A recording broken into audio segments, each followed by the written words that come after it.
লেজুর ভিত্তিক ছাত্র রাজনীতির ফলে বিশ্ববিদ্যালয়গুলোর যে শিক্ষার পরিবেশ সেটি অনেকাংশে আসলে নষ্ট হয়েছে। সেই পরিবর্তন কি আপনি আসলে দেখেছেন? সেই জায়গা থেকে কি এখন কি কোনো পরিবর্তন হয়েছে? না, এগুলো জাস্ট কথার পরিবর্তন। এখন আমরা অনেক কথাই বলি রাজনীতিতে এবং সেগুলো বাস্তবে কখনো হয় না। এই কথা আছে বলেই রাজনীতি আছে, রাজনীতি চলে মিথ্যা প্রতিশ্রুতির ওপর দিয়ে, এই জন্য ইশতেহার দিতে হয়। সো ইশতেহারে যেগুলো থাকে আসলে খুব কম লোকই পূরণ করে। বিএনপি কয়েকটা কাজ করেছে অলরেডি, সেগুলো বলছি না, তবে খুব কমই আসলে আমরা দেখেছি এগুলো হয়।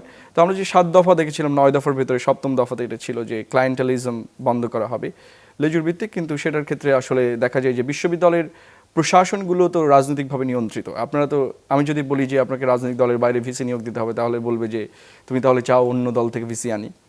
মানে সেকেন্ড কোশ্চেনটা খুব ইম্পর্ট্যান্ট।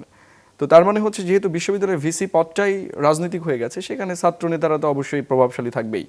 ফলে লেজুর ভিত্তিক ছাত্র রাজনীতি আসলে বিশ্ববিদ্যালয় থেকে কখনোই মুক্তি পাবে না।